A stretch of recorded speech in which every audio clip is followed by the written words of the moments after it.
C'est incroyable, c'est vraiment incroyable. Et j'ai déjà eu l'occasion d'en parler à une des personnes au moins ici dans l'assemblée. Mais j'ai l'impression que les chants de louange, que les messages que Stanley et Albert nous ont apportés vont dans le sens de ce que je voulais apporter. Donc voilà, on va être. Moi, ce que je voudrais faire ce matin, c'est être pratico-pratique. Je veux vous laisser une exhortation, je veux vous laisser vraiment. Je veux faire bouillir votre cœur, j'ai envie de vous motiver. Et tout d'abord, en introduction, vous raconter une petite histoire. C'est une histoire vraie en plus. C'est Patrick, il aime bien les histoires. Je le vois, il est tout content. En fait, on a eu la bénédiction de pouvoir partir en vacances en Espagne cette année-ci. Et on s'est retrouvé dans un endroit qui était franchement désertique. Et quand je dis désertique, c'est une île espagnole qui a eu une telle série d'éruptions volcaniques que l'entièreté de l'île est recouverte de plusieurs dizaines de centimètres, voire des mètres de cendres.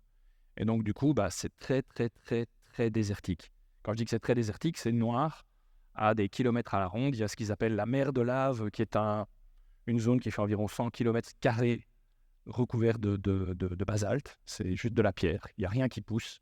Donc, dans le genre désertique, c'est pas mal. Il y a vraiment pas grand-chose. Alors, on avait loué une petite voiture avec Nancy. On s'était un peu trimballé dans cet endroit-là. Et imaginez, on avait l'impression d'être, comme on dit, au bled, parce que c'était tout à fait désertique. C'était un désert. Il n'y a quasiment rien qui pousse. Il y a des petites maisons carrées recouvertes de chaux.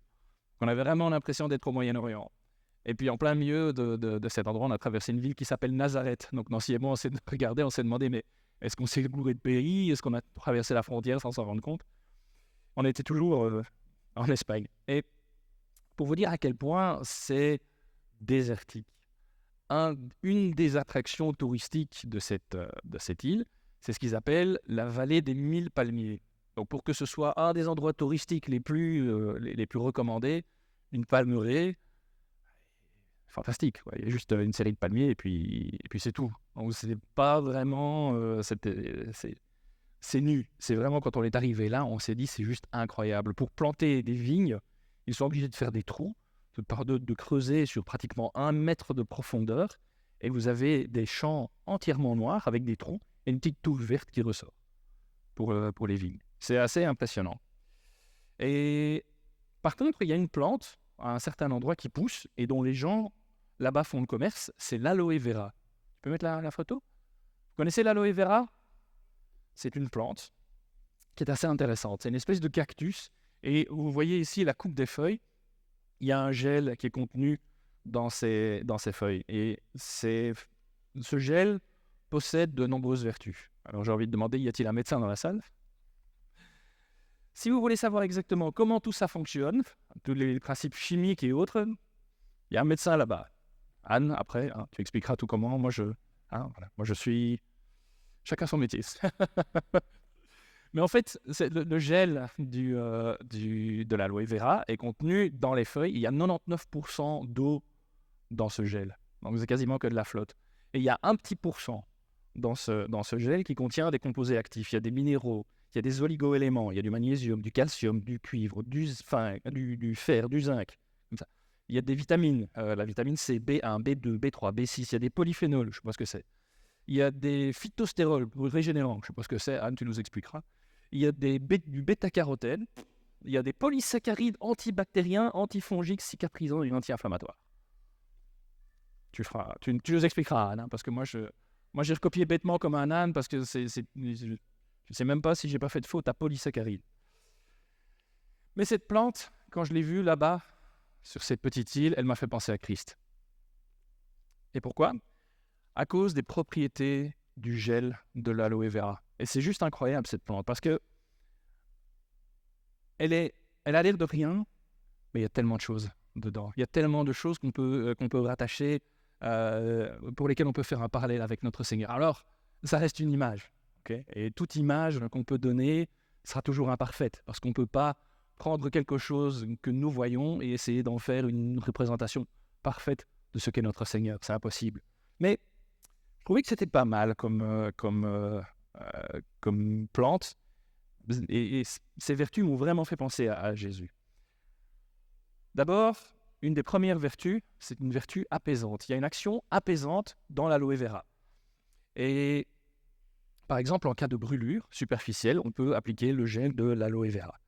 Il apaise l'inconfort, il apaise la douleur qui est liée aux brûlures et ça agit assez rapidement. Et moi, l'image que j'avais en tête, c'est que les brûlures, c'est un peu les brûlures de la vie. Ce sont le deuil, la maladie, les différentes choses par lesquelles on peut passer. Et la parole est très claire. Dans 1 Pierre 5,7, il nous est dit « Déchargez-vous sur lui de tous vos soucis, car lui-même prend soin de vous. » Il prend soin de nous, on a un accès à lui, on peut venir vers lui, on peut déposer à ses pieds nos douleurs, on peut lui déposer nos craintes, nos angoisses, nos incompréhensions parfois aussi, parce que parfois on ne comprend pas ce qui nous arrive. Tout ce qui nous cause des soucis, il nous le dit, on peut se décharger sur lui. Et ça m'a fait penser à un petit détail. Quand j'étais ado, j'ai eu l'occasion d'aller travailler dans une ferme en Suisse et il y avait un champ entier recouvert de ballots de paille. Alors je ne sais pas si quelques-uns d'entre vous ont déjà travaillé dans les champs et travaillé avec les ballots de paille. Non, personne? On est tous des bons citadins, il n'y a que moi qui fais ça. Mais en fait, un ballot de paille, c'est relativement lourd, déjà. Mais en plus, il faut piquer avec une fourche, il faut le soulever, et puis il faut rentrer à la ferme avec. Et la ferme était à 1 kilomètre. Ouais, alors, on ne rentrait pas avec la fourche sur l'épaule et la botte de paille. Il y avait un tracteur et il y avait un plateau derrière. Ce qu'il fallait faire, c'était soulever cette botte de paille, la déposer, et ensuite, on prenait une autre botte de paille et on se déchargeait, en fait, quelque part de ce poids. Et ça gratte la paille. Je ne sais pas si vous avez déjà eu l'occasion d'aller dans une ferme et d'être dans l'endroit où on stocke la paille, mais déjà, même quand vous travaillez au champ, vous transpirez. La paille, ça vole, vous en avez dans la nuque, ça rentre dans vos vêtements, ça vous gratte, ça vous démange. C'est juste horrible. Et vous n'avez qu'une envie, c'est déposer ce truc-là et vous en débarrasser le plus vite possible. On peut faire ça avec le Seigneur. On peut se décharger sur lui de ces poids qui nous grattent, de ces poids qui nous démangent, de ces poids qui nous irritent, de ces poids qui nous rendent dingues. On peut se décharger sur lui de nos soucis. Il nous y encourage. Il calme les tempêtes. Dans Marc 4, 39, il se réveilla, menaça le vent et dit à la mer « Silence, tais-toi !» Le vent tomba et il y eut un grand calme. C'est juste incroyable qu'on peut se décharger sur lui de nos soucis. Il calme nos tempêtes. Et dans Deutéronome 31, versets 7 et 8, c'est un verset que j'aime énormément. Je l'ai reçu il y a quelques années et depuis, il est sur mon bureau en permanence parce que c'est un rappel permanent pour moi que c'est pas moi c'est pas moi le maître, c'est pas moi le boss. Et que dans les situations un peu compliquées, dans les situations où j'ai parfois un peu d'angoisse, c'est lui le boss. Moïse appela Josué et lui dit devant tous les Israélites « Fortifie-toi, prends courage, car tu entreras avec ce peuple dans le pays que l'Éternel a juré à leurs ancêtres de leur donner, et c'est toi qui les mettras en possession. L'Éternel marchera lui-même devant toi, il sera lui-même avec toi, il ne te délaissera pas, il ne t'abandonnera pas. N'aie pas peur et ne te laisse pas effrayer. » L'action apaisante du Seigneur, ne te laisse pas effrayer, n'aie pas peur. Et c'est pas qu'il marche à côté de nous, c'est pas qu'il est avec nous, il est devant nous. Il prend nos soucis.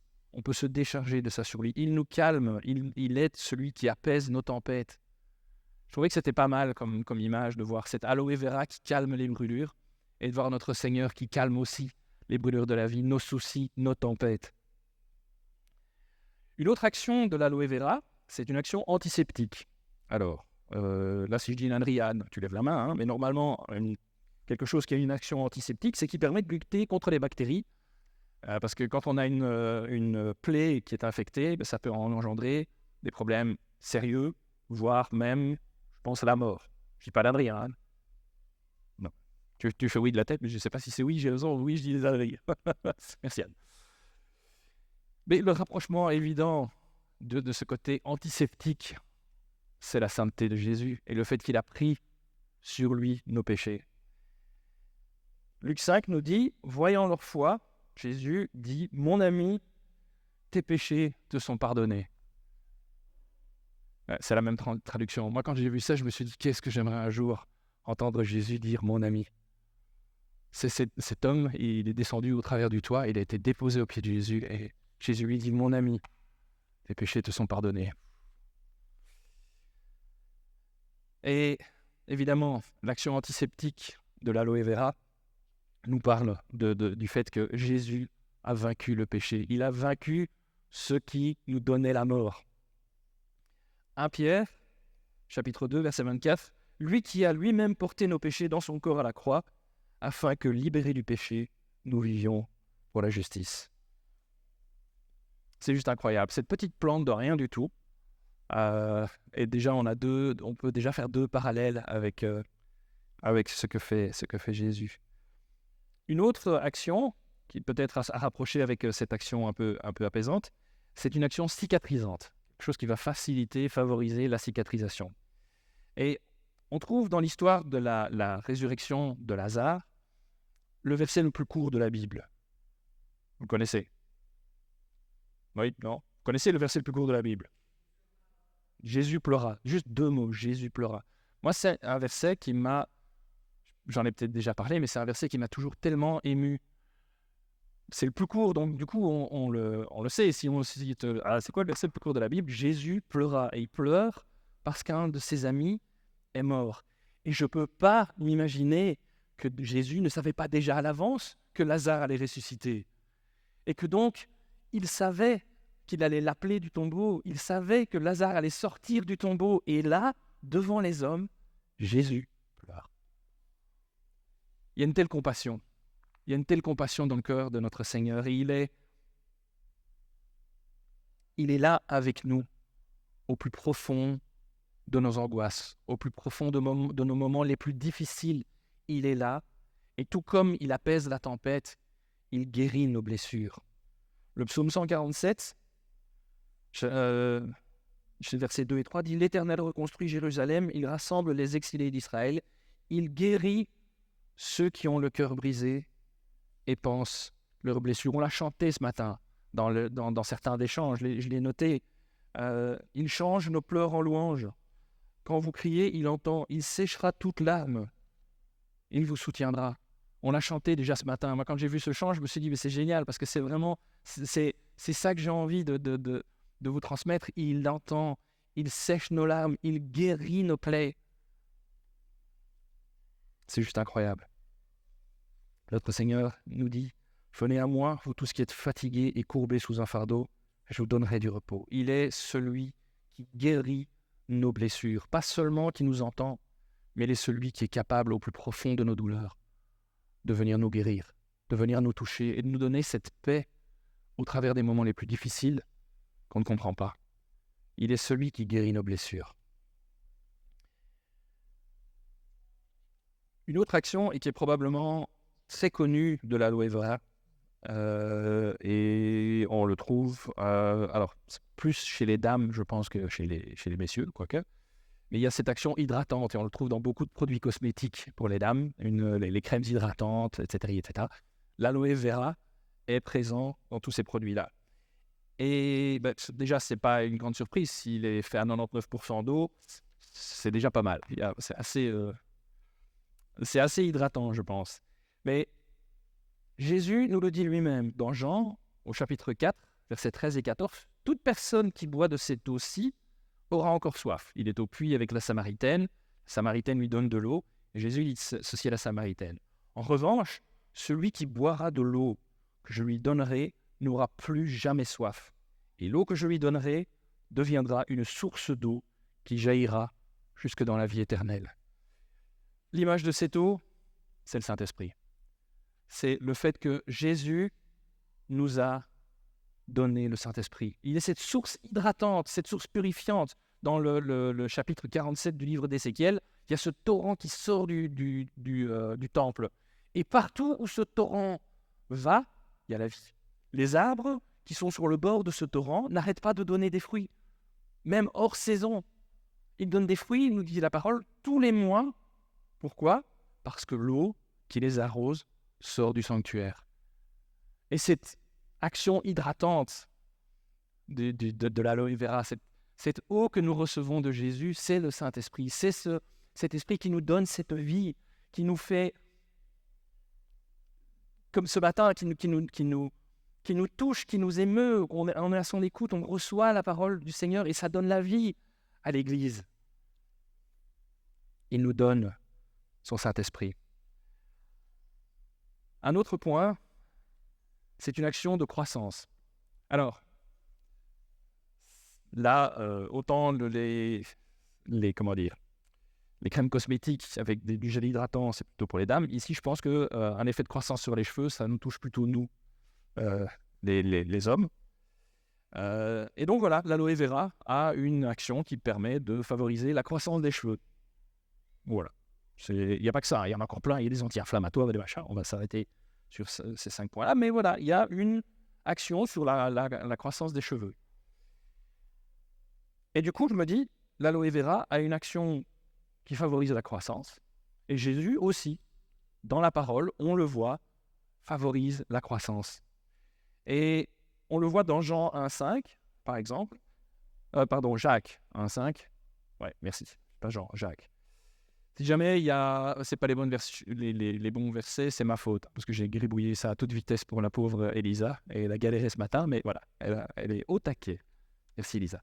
Donc Jacques 1,5, si l'un de vous manque de sagesse, qu'il la demande à Dieu, qui donne à tous, simplement, et sans faire de reproche, et il lui sera donné.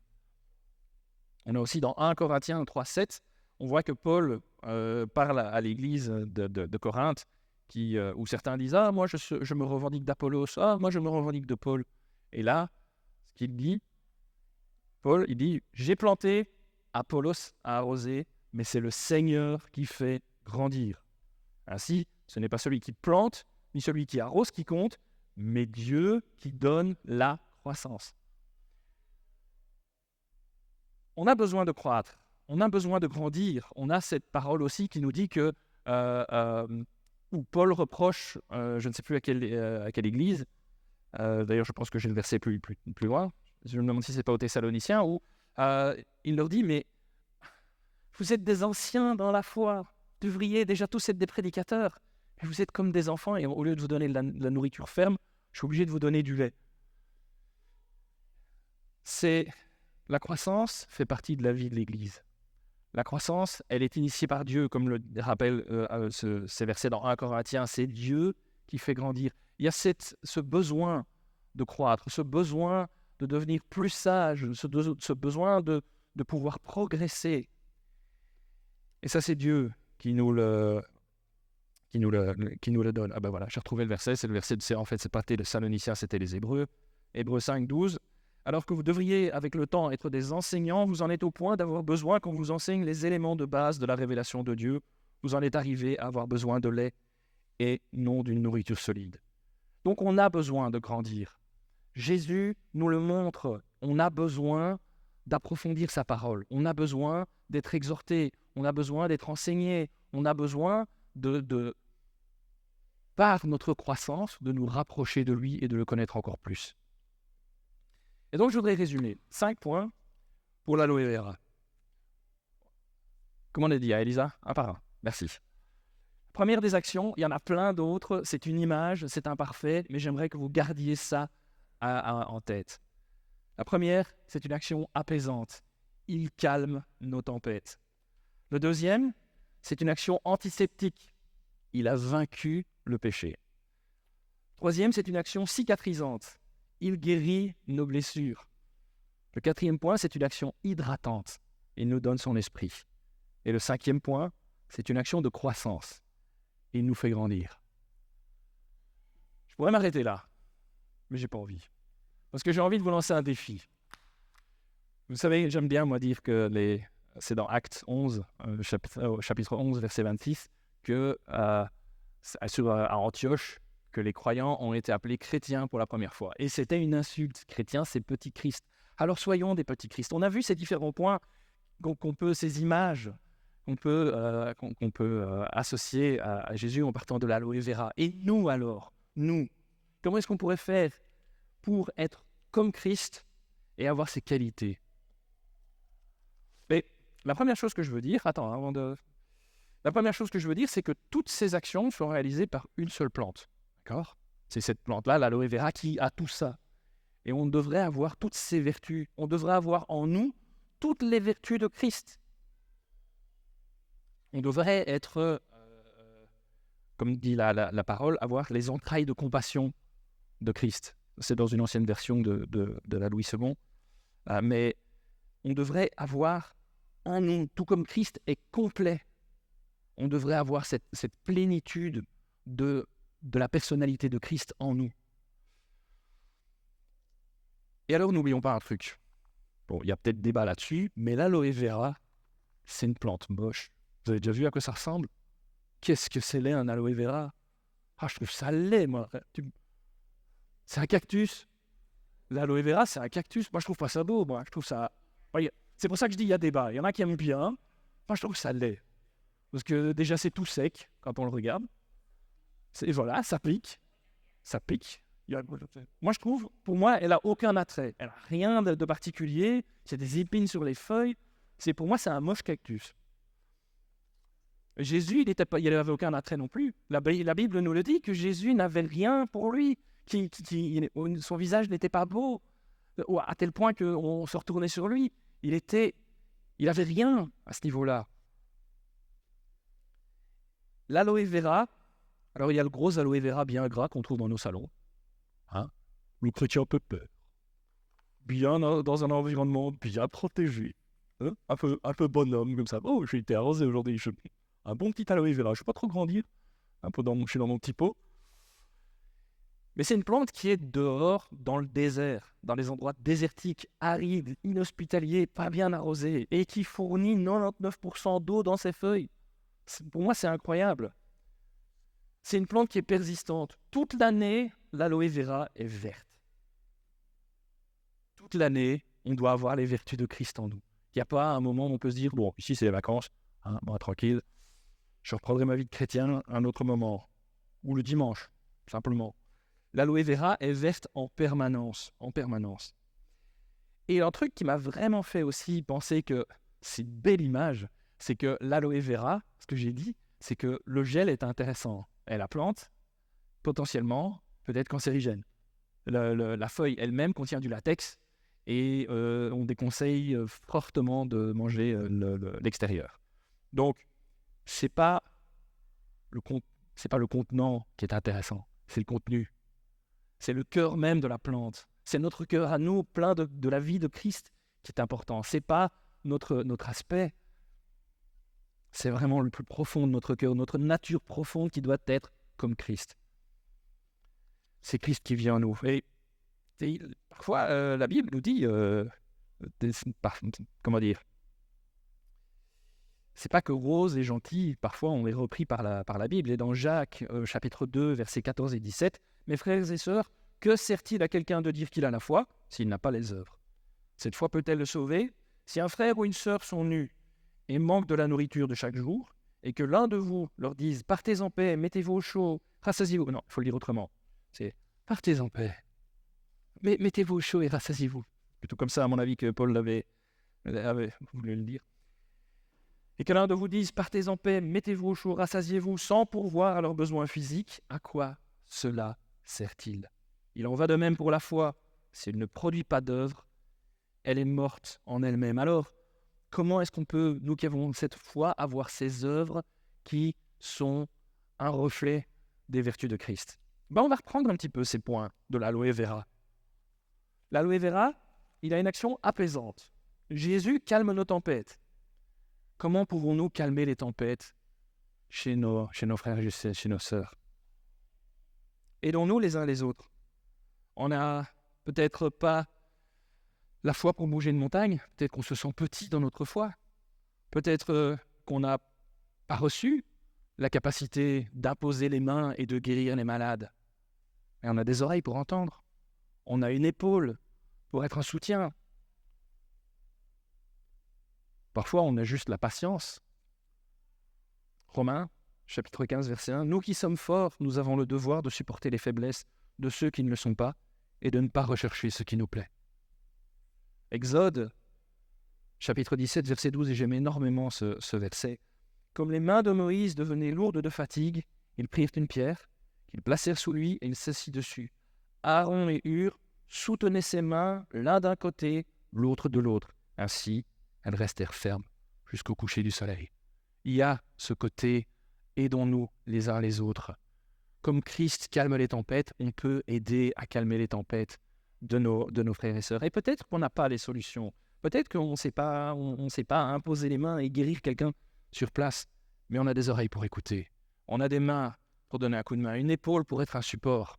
Et on peut aider nos frères et nos sœurs et les supporter dans les difficultés. Alors ayons cette action apaisante dans la vie de nos frères. Et quand je dis de nos frères, je ne parle pas seulement de l'Église, mais aussi hors de l'Église. Soyons ces reflets de Christ et aidons-nous les uns les autres. Il y a une action antiseptique chez Christ. Ce que je disais, c'est qu'il a vaincu le péché. Alors comment est-ce que nous pouvons être le reflet de Christ, qu'il se réfléchisse, qu'il se réfléchisse, pour de français, qu'est-ce qu'on dit? Reflète, merci. Je l'avais écrit, hein, mais j'ai hésité un instant. Alors, moi, ce que je dirais, c'est que Jean-Luc connaît la chanson. Anne, tu connais la chanson aussi, parce que c'était une chanson d'Anita Pierce, et ça remonte à très très loin. Il y a une chanson qui disait « Jésus en dedans, se voit au dehors ». Vous connaissez? Voilà. Ok. Je trouvais ça génial comme chanson. Jésus en dedans se voit au dehors. Il a vaincu le péché une fois pour toutes, et il a fait de nous des saints.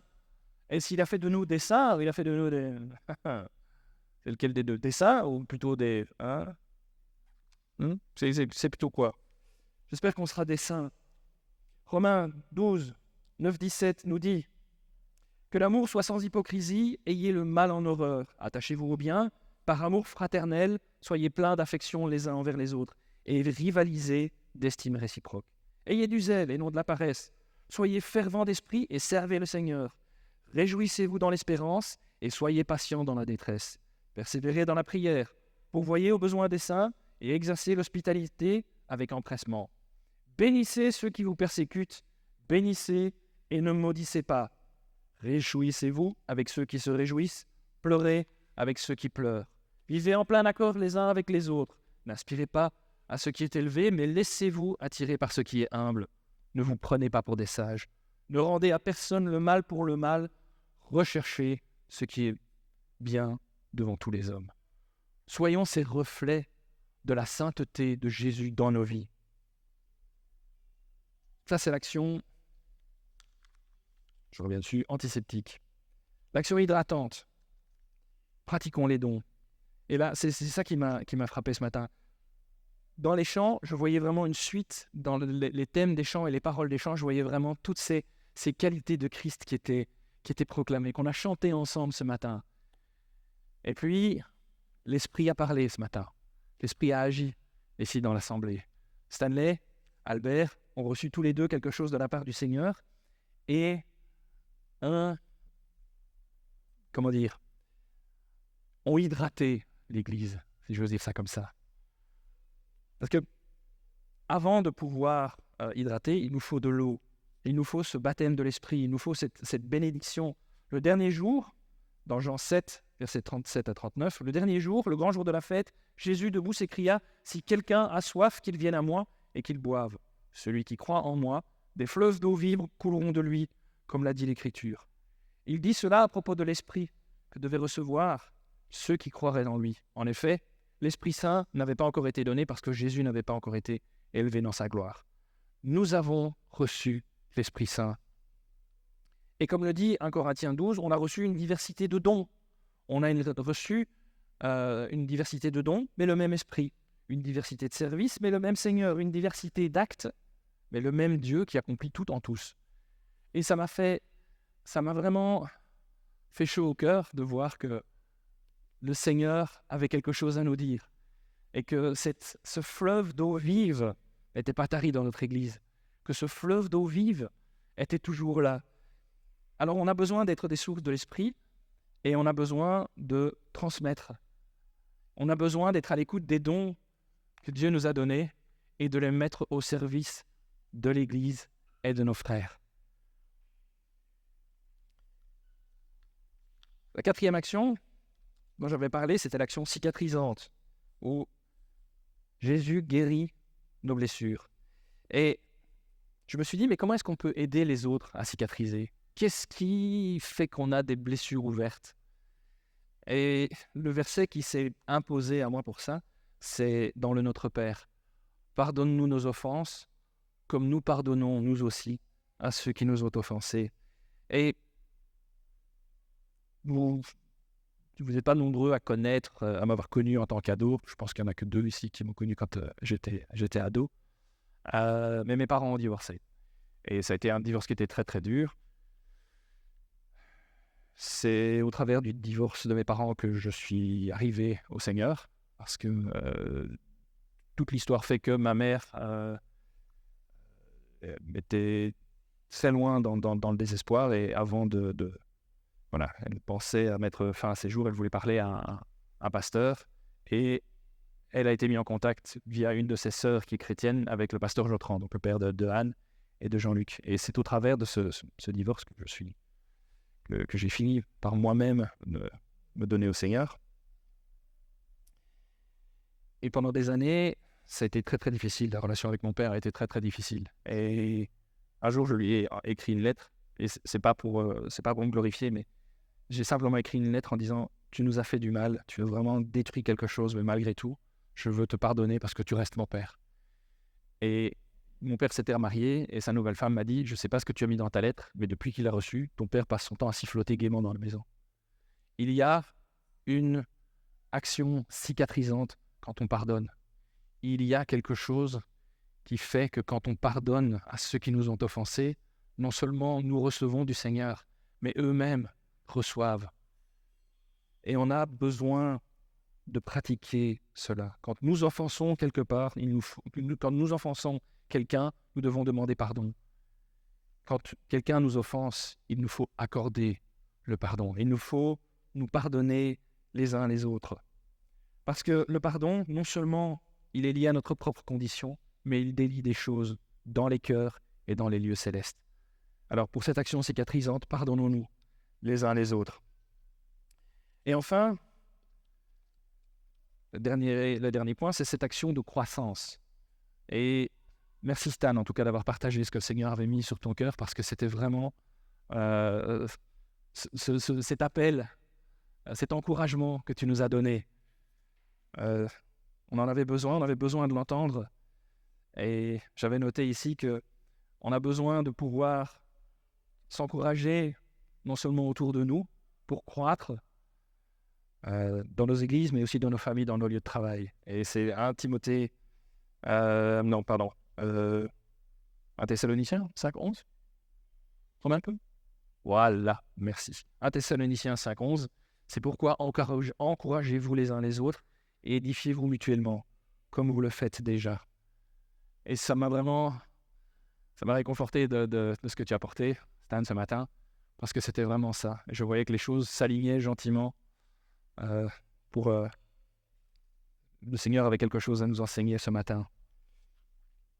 Alors on a cette responsabilité de s'encourager, on a cette responsabilité de nous aider tous à grandir. On n'est pas tous appelés à être pasteurs, on n'est pas tous appelés à être des enseignants, mais je pense qu'on est tous quelque part l'enseignant de nos frères. On a tous quelque chose, un encouragement, un enseignement à s'apporter les uns aux autres.